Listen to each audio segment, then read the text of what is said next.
Pickleball in 2025 is getting faster and faster, and the key to winning more matches is staying aggressive. That's why we're gonna break down the 7 deadliest shots in pickleball so you can dominate the court from any position. Go ahead and subscribe, it helps us out more than you think, and let's get into it. The first deadliest shot in pickleball is what I call the drip. It's kind of like a drive drop. There's several different names for it, but here's the situation. So you're hitting a third shot and your opponent has just returned the ball and they're kind of in this transition area. If I were to drive the ball really high, like my usual drives would be, this person could take it out of the air. And if I were to drop the ball into the kitchen, I'm giving them a free pass to come all the way up to the kitchen line. So instead, we hit what we call like a drip, and that is just a drive drop combined, which is a shot that has a lot of topspin and pace that dips down and hits our opponent somewhere around their feet area while they're in the transition zone. So to execute this shot, the number one thing you need to be looking out for is where your shot is peaking. So on a traditional drop, we're hitting the drop from somewhere over here. I hit the ball, it goes into the air. Usually it peaks around your kitchen area and then dips over the net.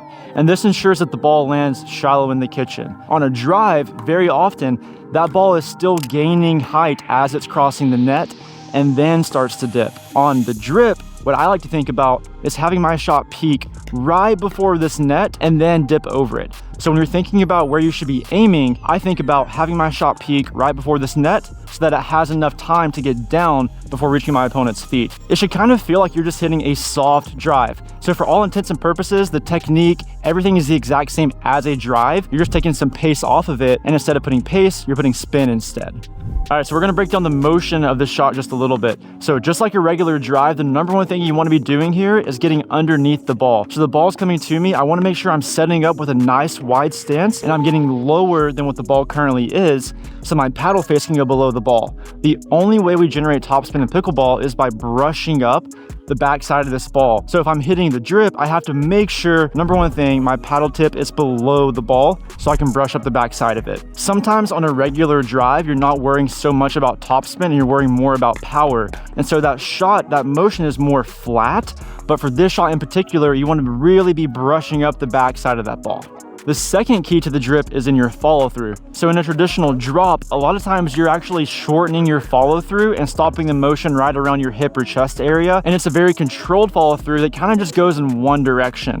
On a drive, a lot of times you're finishing your follow through forward more than you are up so that you can generate power on the ball. On the drip, it's somewhere in between those two. So we're still finishing high, but instead of going so much forward, we're actually gonna go up a little bit as well to really get topspin along with the power of the drive.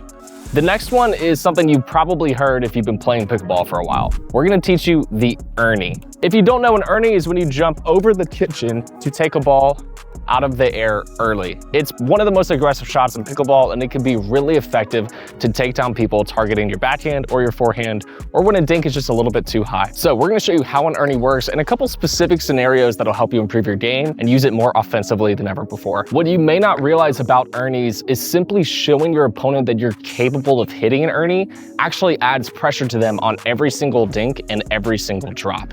So if you can find an avenue to mix one in during a match, you're going to keep your opponent on their toes in every single point during the match, because they're gonna be worried that any high drop or anything a little bit too out wide is now a chance for you to win the point immediately with an offensive ernie. That's why we'd like to mix these in during matches and show our opponent at minimum that we're capable of them, because it keeps the pressure on during every single point. So now we know it's important, but I wanna show you exactly how to do it. And there's 2 big ways to ernie.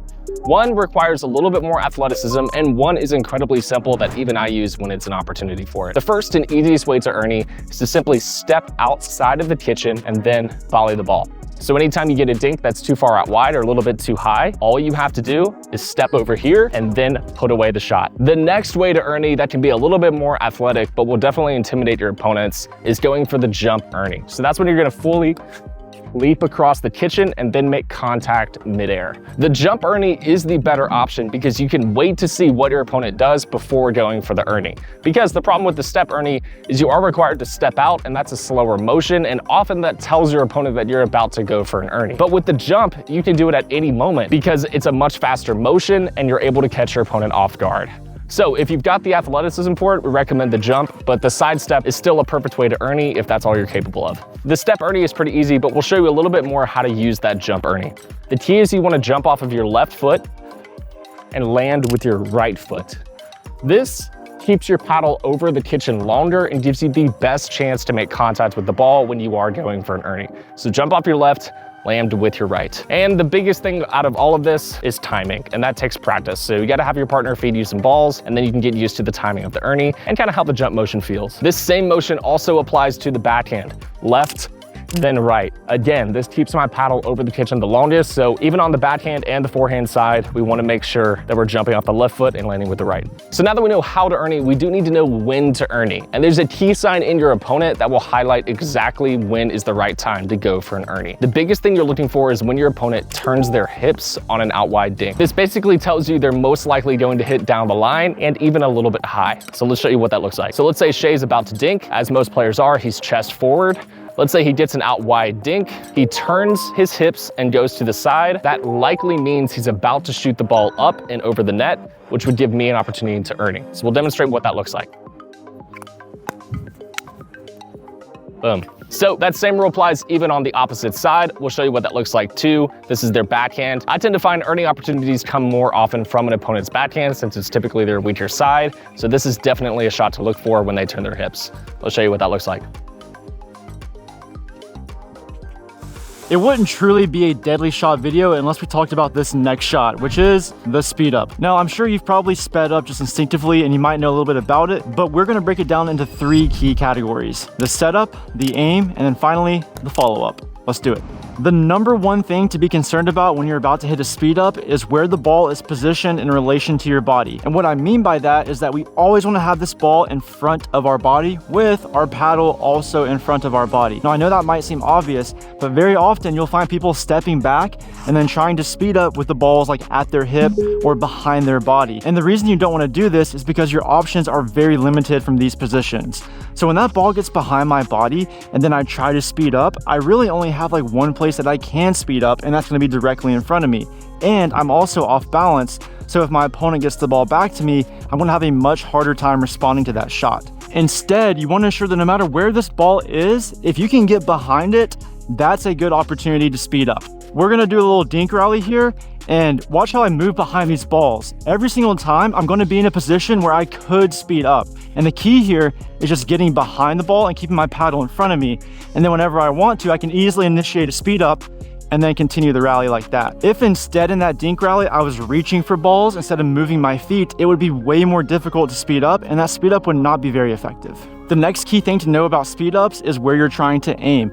So very often when you're starting out, a lot of the speed ups, for some reason, we think we have to get them super close to the net. So we go to speed up the ball and then we hit it into the net because we're trying to keep it as low as possible. But in reality, on these speed ups, you want to be aiming higher on your opponents. So for example, Caleb over here is holding this paddle. He has kind of a semi-Western grip right now. That's going to make this right side of his body really difficult to defend. So if I speed up a ball somewhere around this area, it's going to be really awkward for him to get that paddle over there. And also, at the kitchen line, he's probably holding his paddle a little lower. If you ever see your opponent holding their paddle lower when you speed up high, they have to move their paddle up to get to that ball. And that motion is going to very often cause them to pop the ball up, so that when it comes back to you, you can finally follow up and then put the ball away. The second place to aim your speed ups is at your opponent's hip. So yes, you can aim that ball low, and if you're going to aim it low, you want to aim it around their hip area. So just like this right armpit is hard to defend, very often depending on their grip, that left hip is also difficult to defend. The key to this one though, is that when you're initiating the speed up, you have to really make sure you're adding topspin, because if you don't add topspin and you push the ball, it's going to raise up higher and higher and higher. And if you're aiming for that left hip, it's going to go around their left arm, and then they can easily just smack it back at you. So before you engage your speed up, the setup is so crucial. Make sure the ball's in front of you and the tip of your paddle is below the ball so you can generate topspin on your speed up. The final thing with speed ups is that usually you don't win the point on your speed up, you win the point on the ensuing shot after that. So what that means is that the first time I initiate a speed up, I need to make sure that I'm extremely ready for the ball that comes back. And we have a couple of tips for that. Number one, you want to be moving your paddle in the direction that you sped the ball up. So let's just imagine that Caleb sped the ball up to my backhand over here, and I'm sitting in this position. For me to get to this ball over here, I'd have to move my paddle in this direction. And so when I move my paddle in this direction, that ball is likely going to be going in that same direction when I hit it back. So if he speeds up over here, I move my my paddle over here, the ball usually also goes over there. So it'd be really smart for him, if he's speeding up over here, to go ahead and get his paddle positioned over on that side of his body, because that's likely where my ball is going to be going back. The same thing applies the other way. Assuming I'm speeding up the ball to Caleb, I'm speeding it up to his forehand over here, he has to move his paddle to the right to get to that ball. That ball is likely going to be coming back from the right side of his body. So whenever I speed the ball up, I want to be hitting it and then moving my paddle slightly in that direction, looking for the follow-up that I can then put away. And then the second key thing on this follow-up is when you first initiate your speed up, you have to be incredibly ready for the shot that comes after that. So in your initial speed up, don't have your follow through be super extreme. Instead, just kind of push the ball and then get ready for the next one immediately so you can then put it away. The next shot on our list is not so much just one shot, but more a short sequence of shots, but it should definitely be at the top of your list when it comes to setting up a play in pickleball, because we're talking about the shake and bake. This one's all about power and is one of the most effective ways to win points in pickleball, especially when you have a strong drive. So we're gonna show you how to set up this play and what it looks like to win a point using the shake and bake. All right, before we show you exactly how to shake and bake, we gotta talk about when to shake and bake. And it all comes down to looking for the right ball. So typically, I would like to say that I have a strong forehand, so I'm searching for a certain ball to my forehand to be able to set up this play. Typically, we're looking for a shot that bounces high, roughly in the middle of the court, that would allow me to hit down on the ball with a lot of pace. So those are the shots we're looking for. Often this can happen either with a poor return from your opponent. So you hit a serve, that's a strong serve. They hit a high middle ball. That gives me a chance for a strong forehand that can set up the play. So you're looking for any high bouncing ball that's slow that you feel you're able to attack with power. Some people have a strong backhand and they're able to set this up. That's not me, but if that's you, you can look for a high ball to your backhand as well. So that's one of the shots that you're looking for to set it up, but the key is you still have to communicate. If you don't tell your partner that you're about to set up the shake and bake, they likely won't be able to do their part and attack the next shot. When I see that ball coming my way, I say go to my partner to let him know that, hey, I'm about to hit an aggressive shot. I want you to charge up to the kitchen very quickly because I'm likely trying to bait a pop-up that you need to put away. Go tells him all that information in a very quick syllable. I recommend using that word. You can also choose to set up this play even without knowing the shot that your opponent has returned to you, just by calling shake and bake to your partner before the point even starts. A lot of times we like to run this play at the beginning of a match to test our opponent's reaction to a fast ball and see if they can handle pace. It doesn't have to just be when you find the right ball, it can also be before the point as long as you communicate well with your partner. Little caveat here though, if you do call a shake and bake before the point and your opponent hits an incredible return, it's okay to call your partner off, just say stay. That's the word I like to use. It lets us know, hey, let's both hang back at the baseline because I'm probably gonna hit a drop rather than a drive like I was anticipating. So go and stay. Those are your two new favorite words. Okay, so now we know all of the wins and hows to shake and bake, but we still gotta talk about the actual play itself. Here's how shake and bake works. I hit a strong drive, ideally a forehand down my middle.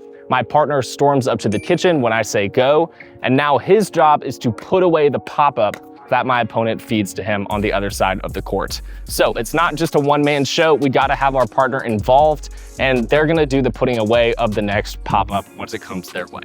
So you should both know how to shake and bake. So if you play as a team, this is a team effort. Remember to communicate with your partner. Again, though, I want to note one scenario. Just because you call a shake and bake doesn't mean your partner is capable of reaching every single next volley that comes their way.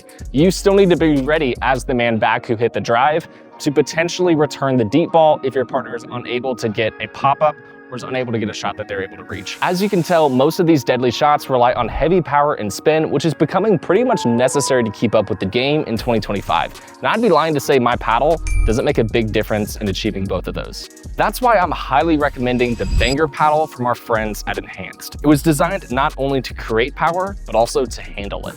Plus, it's edgeless, which means it's more maneuverable than most on the market, and when a hard ball comes your way, you're gonna react faster than ever. Another thing I love about the Banger paddle is it has a massive sweet spot. So when you do hit a little bit off center of the face, which happens all the time, the ball doesn't just die off the face of the paddle. So if you need a paddle upgrade, the Banger paddle is a great choice to keep up with the pace of play in 2025. And just by using code CRACKED, you get $20 off the price. There's a link in the description for you so you can check it out for yourself. I highly recommend. Let's get back to the video. One of the most deadly shots in pickleball that you see all the time, but it's extremely underrated, is an overhead angled put away. Now, not just specifically the overhead where we're just trying to put a lot of power on the ball, but an angled overhead where you're hitting the ball very, very far away from your opponents who are likely at the back of the court so that they have no chance whatsoever of returning the shot. There's a couple of keys to this deadly shot that we're going to break down for you so that you can hit it every single time. So the situation is that you're up at the kitchen line while your opponents are at the baseline or sometimes in transition. And if they're on defense, very likely they're going to be popping that ball up towards you. So now it's up to you to hit an overhead. If you just hit a standard overhead with a little bit of pace to them, very, very likely they're going to get that ball back to you. Instead, we have to hit it away from them. And here's how we do that. So the key to this shot is you want to make it look just like a regular overhead. And then the last second, you're using wrist action to change the paddle angle so that you can hit the ball away from your opponent. So to do this, you're going to have to change your grip slightly. So when you're up here in the overhead position, you need to adjust your grip to be in the semi-western or the western position. And what that means is this. If you take the heel pad of your hand right here and place it on bevel number 3. So this is bevel number 1, this is bevel number 2, this is bevel number 3. Take that heel pad, put it on bevel number 3, and then take your index knuckle right here at the base of your finger and put it on bevel number 4, which is 1, 2, 3, 4, like this. Then you can generate that wrist angle to put the ball away to the side. So as that ball is overhead, I'm getting in, I'm changing my grip to the semi-western position so that I can then pronate my wrist to the outside and change my paddle angle to be pointing away from my opponent. Usually in overheads, we keep a more continental grip or a semi-western grip and we don't change our wrist angle. And then we hit down on the ball and then snap our wrist in this direction. The key here is you're just gonna snap your wrist in the opposite direction on the outside of the court away from your opponents. If you start toying around with this, you're gonna be very surprised at how many different angles you can generate on an overhead just by changing your wrist. Just like hitting it away from your opponent in that position, you can easily go to more of a continental position and then hit it the exact opposite direction by keeping your paddle angle facing the other way. Either way, just by manipulating your wrist a little bit, you can change this paddle angle and generate a lot of different angles as a result. All right, for number 6, I've got something I call the mind reader. That's predicting a ball ahead of time and then putting it away because you're already there before your opponent even knows what happened. There's a lot of ways that you can start to be able to read scenarios effectively and start to create putaways by predicting where the ball is going ahead of time. But I'm gonna show you the number 1 most common scenario to predict where the ball is going ahead of your opponents, and it's called the partner back scenario. Let me show you what that looks like. So this is what the partner back scenario looks like. It happens right after a serve. So let's say our opponent just served the ball, they hit the serve to Shay. Shay hits a return, but for whatever reason, he doesn't feel like joining me up at the kitchen right after he hits his return. So he stays too far back, leaving a target open for our opponents. Because any smart opponent is going to hit to the now open space right here and ideally target Shay's feet, which would lead to a pop-up and probably an advantage for the opponent. So this is the scenario. Shay just returned, I'm up here, and there's a big gap on the right side of the court or the left side of the court, wherever Shay decided to stay back. Now what do we do? So just like we talked about, our opponent is likely hitting a drip like we talked about earlier, and they're aiming for Shay's feet. That's typically a softer shot, maybe even a little bit higher than a typical drive, and that also means it's attackable for me if I'm able to predict it. So that's the partner back scenario. We're looking for that drip shot to take advantage of and put away right at our opponent's feet rather than Shay's. It's the easiest, most common way to predict a ball in pickleball, and it nets you a lot of free points. So look out for it, especially when your partner stays back. If you're a little bit more advanced, you're able to bait this play by simply stepping farther away from your partner. If that right side was already enticing by being open, if I shift left and pretend that I'm ignoring the problem, my opponents are even more incentivized to hit towards Shay's side of the court. And that means once I see my opponent about to make contact with the ball and they've made up their mind, I quickly shuffle and attack. So you're able to bait this play even more if you kind of know what to look for. Earlier, we talked about speed ups as being a deadly shot, but an even more deadly shot is if you can counter those speed ups with a put away yourself. So this is one of the most common scenarios and will make you a dangerous threat on the pickleball court if you can get good at this skill.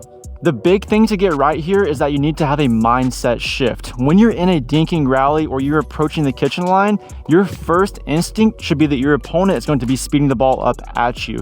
And so because of that, we want to start keeping our paddles a little higher around our chest, anticipating a speed up that goes up around our chest level. That way we can easily put it away. If our opponent decides to dink the ball, well then we have plenty of time to then get our paddle down and respond with a dink ourselves. But if they speed up the ball, we have to be extremely ready for that scenario. Here's a couple tips to make that even easier. The number one thing is you want to be looking at where your opponent is speeding up from. If they're speeding up from this side of the court and I'm on this side of the court, I want to have a grip that defends the most likely scenario. So assuming I have a partner beside me, they're going to get everything that goes to the right of me, which means that my main goal is defending my body and my backhand. So in that position, I should be having a backhanded grip, something like maybe the continental grip, where I put my heel pad on number 1 right here and my finger on number 2, get in this continental position. Now I can really easily cover this left side of my body and put the ball away, because that's likely where they're going to be hitting that ball from. Same thing if my opponent is on this side of the court and they're speeding up in this direction, I might want to have a more forehanded grip like the semi-western, so I can put that ball away with a pancake if they get it around my shoulder area.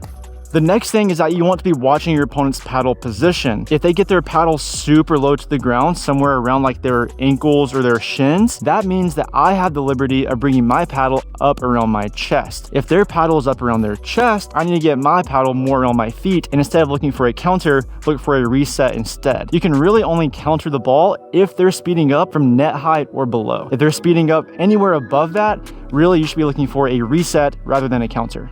The important thing to note here is that if my opponent's paddle is below the net, the only place they can hit this ball is up, which means that unless they hit the literal perfect shot that barely goes over the net and then back down, they'll be hitting a shot that hits me around my hips or higher. And if they go any higher than my hip, I can easily hit a counter. If they're hitting from above the net, they're more than likely hitting down. And if they're hitting down, I cannot really counter from this position, so instead I need to be thinking reset.